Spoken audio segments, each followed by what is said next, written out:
Ashama akkam jirtu hordoftoonni caaliitu bakka jirtanitti nagaan isinii haa baay'atu. Warreen mana kootiif haaraa taatan subscribe gochuun maatii ta'a. Maatiin koommoo viidiyoo kana laayikii gochuun dagatinaan isiniin jedha. Har'amee oduu gammachiisaa tokkoon isinii qabadhee dhufe. Innis maalidha? Nuti Itoophiyaanonni biyyarraa gara biyyaatti faffacaanee jiraachaa jirru. Sababaalee garaagaraatiin barnoota keenya addaan kunnee biyyarraa fagaannee ni jiraanna. Haa ta'u garuu carraan barnootatti deebinee barachuu keenya hedduu dhiphaa ture jechuudha. Kanaaf amma yeroo ammaa kana barnoota keenya sadarkaa irratti dhaabnee kaasnee itti fufnee barachuu akka dandeenyu Maandeellaan carraa nuu kennee jira jechuudha. Barnoonni fagoo kana dura kan kennamu aga kutaa 10tti ture. Aga kutaa 10ttis onlaayiniin kan hin kennamneef maatirikiin onlaayiniin qoramuu waan hin dandeenyeef onlaayiniidhaan dhorkamaa ture jechuudha. Amma garuu maatirikiin hafee jira. Barnoonni onlaayinis yookiin barnoonni fagoos hanga kutaa 12ffaatti itti fufee jira jechuudha. Kanaafuu bakka jirtan teessanii barnoota keessan sadarkaatti dhaabdanii kaastanii barachuun ni danda'ama jechuudha. Barnoota kana barachuudhaaf maaltu nu barbaachisa kan jedhuuf kan isin barbaachisu tokkoffaa ragaa barnoota keessanii kutaa irratti dhaabdanii kaastanii kaardii qabaachuu qabdu. Itti aansee immoo nama dhaqeetoo isin galmeessu maatii keessan keessaa akkasumas ji'a 4tti si'a tokko dhaqee kitaaba kan isinii fuudhu jechuudha. Kitaaba isinirraa qayyabattan kan isinii fuudhu jechuudha. Wantoota isiniif hin galleef immoo telegiraama irratti gaafiiwwan adda addaa gaafachuu dandeessu. Akkasumas immoo qormaatallee kan isin qoramtan teestiin garaagaraa yogguu jiraatu onlaayiniidhaan ta'a jechuudha. Kanaaf barnoota keessan jabaatanii barachuu ni dandeessu. Kaffaltiin kan kaffalamu ji'aan immoo kan isinii kanfalu maatii isin bakka buufattan bakka bu'aa nama tokko maatii keessan keessaa qabaachuu qabdu.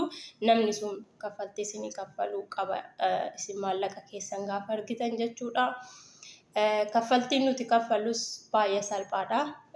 Waggaatti qarshii 3,000 qofa kan inni nu gaafatu jechuudha.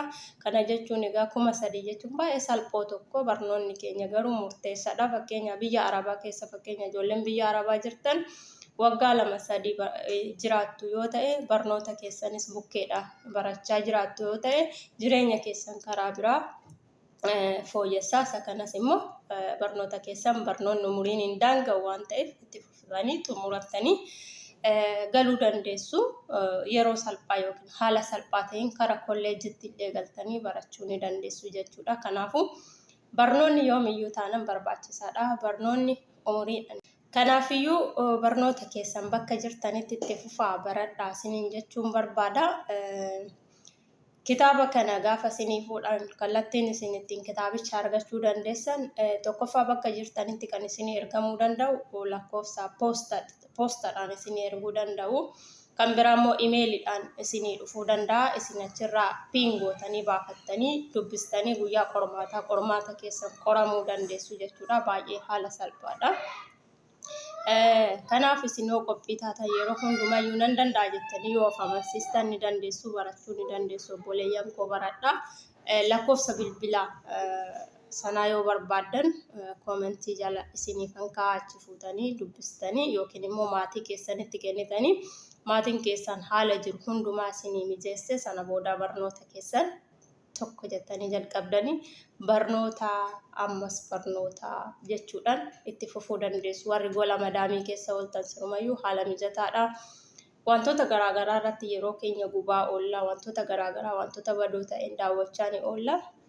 Isarraa deebinee garuu karaa keenyatti yoo deebine fedhii keenya isa duraan barnootaaf qabnu sanatti deebinee barnoota keenya yoo baranne irra filatamaadhaan isiniin jedha obboloota koo. Kanaafiyyuu jabaadhaa baradhaa shaqqaalonni keessattuu itti cimaa isiniin jechuun barbaada. Bara kana jiini kun ji'a barnootaaf itti qophaa'an ji'a 2 booda barnoonni hin jalqabamaa waan ta'eef isinis akkuma barataa isa biyya jirutti tokko jettanii jalqabuun isinirraa eegaman jedha. Hundumti keenya barnoota keenyatti iddoo itti dhaabne irraa kaasne itti deebinee haa barannu jedha. Galatooma isiniin jaaladha.